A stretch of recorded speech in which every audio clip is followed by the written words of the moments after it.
Hello and welcome to Angry Andy Reviews, and this is my very brief thoughts on The Penguin Episode 1. Angry Andy. Angry Andy Reviews. Angry Andy. Angry Andy. Angry Andy Reviews. Angry Andy. Angry Andy Reviews. Angry Andy. Angry Andy Reviews. Angry Andy Reviews. Don't make me destroy you. So I'm going to be honest right off the bat with The Penguin. I did not want a Batmanless Penguin TV series set in a universe, a Batman universe that, with the Batman film starring Robert Pattinson, that I wasn't really all that convinced on.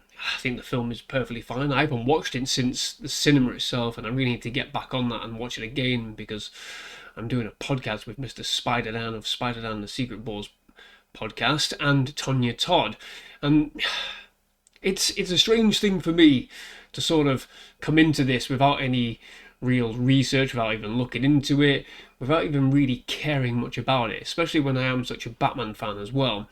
But I have to be honest again and say that I am really quite surprised how much I enjoyed this first episode.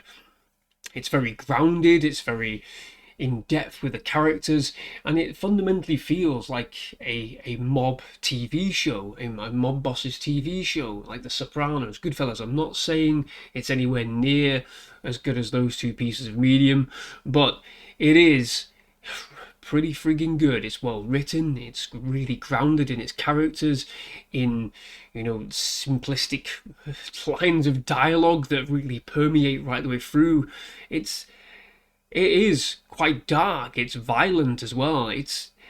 There's depth to the character that I didn't think they would actually go through with in this, and I have to say I'm surprised. I'm surprised at how good Colin Farrell really is in this role.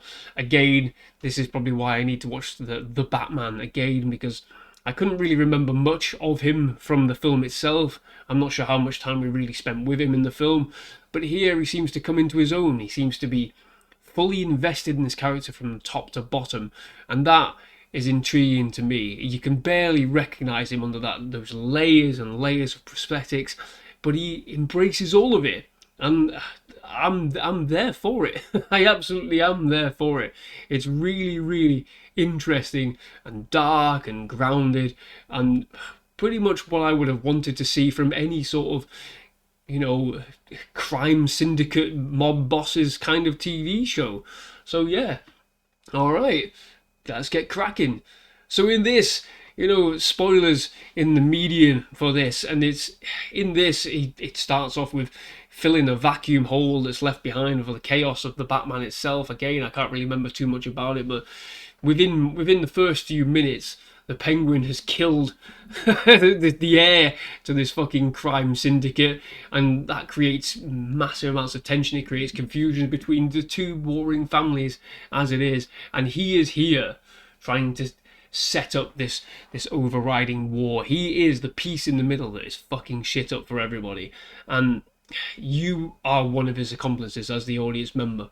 You're one of his accomplices in this and watching this all unfold. And I think that will be the interesting thing about this show going forward, is how far he goes to create this power for himself, to be this figure himself. He's already there trying to amass, followers and trying to undercut businesses to try and make it work for him.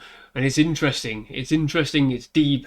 And I think the characters overall are fucking superb in this first episode. Kristen Milotti as the sister of this guy that he kills early on is fucking brilliant. Sophia Falcone, I think she's called the character, and she's great, really fucking great. She's got this unnerving menace behind her. She's completely damaged, and she comes across as all fair and nice and kind, and then later on the episode she's an absolute fucking maniac, like Patrick Bateman level of maniac. And it's interesting. It's interesting the flicking the switch with that character.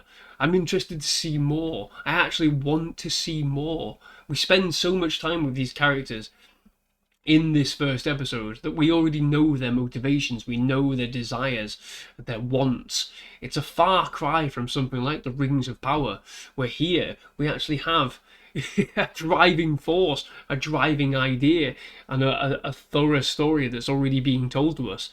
Really good stuff. I'm intrigued, and I didn't think I would be, and I think that's the fundamental basis for this review. I'm intrigued about this show. I don't know how many episodes there are. Again, I haven't looked into it. I put it on in a spur of the moment thing and thought, fucking hell, I actually really like that. Well, there you go. So I'm here for the rest of the series. I don't think I would be. I thought this might just be a one and done review. There is another review that I'm going to do very, very soon where that is actually the case. But, you know, we'll just have to see, won't we? We'll have to see what's going on. So I'm intrigued. I will see you after episode 2. Let me know your thoughts on the Penguin episode 1. I've not really gone into too much in terms of the plot and the story because I think everyone should watch it on its own merits and then come back and have a chat about it. So let me know your thoughts. What did you think about the Penguin episode 1? If you enjoyed this video, please do give it a like, subscribe to the channel for more reviews like this, but more importantly, leave a comment with your thoughts. Thank you very much. Bye bye.